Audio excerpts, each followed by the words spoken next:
दोस्तों, रावण नीति की 8 बातें जो आपकी आंखें खोल देगी। रावण का अपना कोई नीति शास्त्र उपलब्ध नहीं होता है। रावण ने शिव तांडव स्तोत्र, रावण संहिता, 10 शतकात्मक अर्क प्रकाश, 10 पटलात्मक उद्दीश तंत्र, कुमार तंत्र और नारी परीक्षा नामक ग्रह रावण ने ही लिखे हैं। इसके अलावा अंत प्रकाश, इंद्रजाल, प्राकृत कामधेनु, प्राकृत लंकेश्वर, ऋग्वेद भाष्य, रावणियम आदि ग्रंथों की चर्चा भी होती है। अरुण संहिता और लाल किताब को भी रावण रचित माना जाता है। रावण की नीति रावण संहिता और वाल्मीकि रामायण में मिलती है। आओ जानते हैं रावण नीति की 8 प्रमुख बातें। 1. निर्णय के पक्के रहो।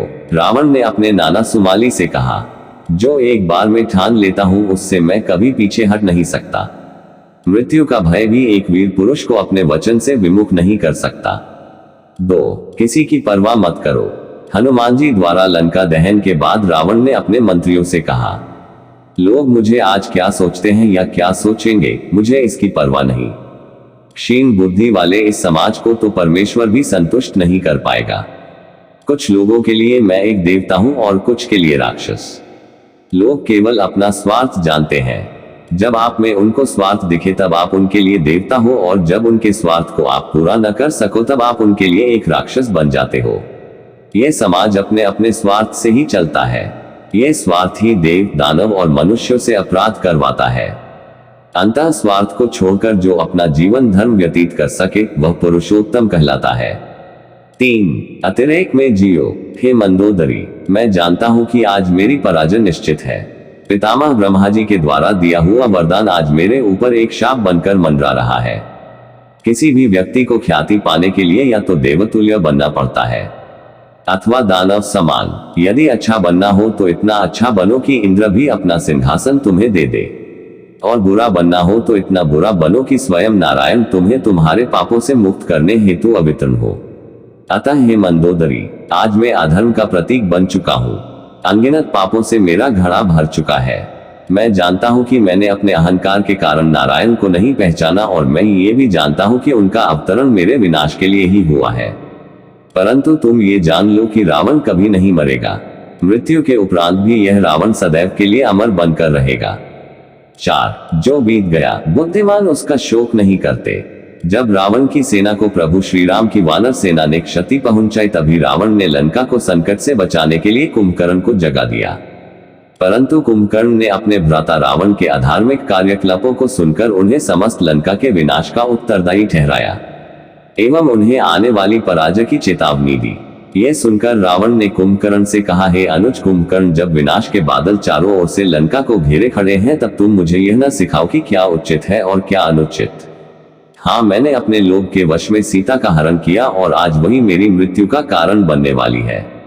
हाँ, मैंने नारायण को पहचानने में भूल की और उन्हीं के कारण मेरे अनगिनत वीर योद्धा आज वीर गति को प्राप्त हुए हैं। हाँ, मैंने अपने अहंकार के चलते श्री राम के शांति प्रस्ताव को ठुकरा दिया और आज मेरी सोने की लंका एक शमशान बन चुकी है। परंतु जो बीत गया, बुद्धिमान उसका शोक नहीं करते। भविष्य की चिंता कभी कर्मयोगी नहीं करते। इस समय इस क्षण में जो जीते हैं वही महात्मा कहलाते हैं। युद्ध जब आरंभ हो चुका है तो इसे मेरी मृत्यु से ही समाप्त होना पड़ेगा। यही विधि की लेख और नियति है। रावण इसे हंसते हंसते स्वीकार करेगा ताकि इतिहास रावण को भीरू अथवा काय न समझे। 5. कभी किसी भी हालत में मत झुको। अंतिम युद्ध में जाने से पहले रावण ने महाकाल आरती का प्रबंध किया, परंतु आरती में अपशगुन हेतु रावण ने महाकाल महेश्वर से कहा कि हे महाकाल, हे परमेश्वर, हे शंकर, आज इन अपशगुनों द्वारा आप रावण को डरा नहीं सकते। आपने क्या सोचा कि मैं आपका परम भक्त दशानन रावण इन अपशगुनों से डर जाऊंगा और युद्ध को रोककर राम के चरणों में समर्पण कर दूंगा? नहीं, रावण मिट जाएगा परंतु झुकेगा नहीं। अपने आन को बेचकर जो जीते हैं वह एक कीट की भांति हर दिन मरते रहते हैं। दया की भीख में जो रहते हैं उन्हें जीवन भी दया का पात्र बनाए रखता है। इस युद्ध में मेरे अनेक सगे संबंधी, भाई, पुत्र, पौत्र एवं अनेक प्रजाओं ने बलिदान दिया है। आज यदि मृत्यु के भय से मैंने अपने घुटने राम के समक्ष टेक तो मेरे परिवार और लंका के वीरों का बलिदान व्यर्थ हो जाएगा और इतिहास मुझे विभीषण की भांति काय ठहराएगा। अतः हे शिव शंभु, हे शंकर, हे भोलेनाथ, रावण कभी झुक नहीं सकता। यदि इस युद्ध में मेरी मृत्यु भी हो जाए तो मैं इसे आपका प्रसाद समझकर ग्रहण कर लूंगा। 6. अच्छे कार्यों में देर नहीं करना चाहिए। अंत समय में रावण ने लक्ष्मण को 3 सीख दी थी। अच्छे कार्य में कभी विलंब नहीं करना चाहिए।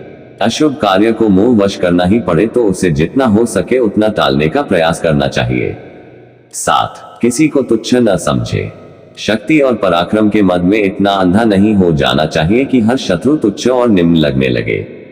मुझे ब्रह्मा जी से वर मिला था कि वानर और मानव के अलावा कोई मुझे मार नहीं सकता, फिर भी मैं उन्हें तुच्छ और निम्न समझकर अहम में लिप्त रहा, जिस कारण मेरा समूल विनाश हुआ। 8. गूढ़ रहस्य किसी को न बताएं। तीसरी और अंतिम बात रावण ने लक्ष्मण से यह कही कि अपने जीवन के गूढ़ रहस्य स्वजन को भी नहीं बताने चाहिए, चूंकि रिश्ते और नाते बदलते रहते हैं। जैसे कि विभीषण जब लंका में था तब मेरा शुभेच्छु था, पर श्री राम की शरण में आने के बाद मेरे विनाश का माध्यम बना। तो दोस्तों, आज का ये वीडियो आपको कैसा लगा और आपको इस वीडियो से क्या क्या सीखने को मिला, ये हमें नीचे कमेंट बॉक्स में लिखें और साथ में जय श्री राम भी लिखें। साथ ही अगर आपको ये जानकारी पसंद आई होगी तो इस वीडियो को अपने दोस्तों के साथ अवश्य शेयर कीजिएगा। धन्यवाद।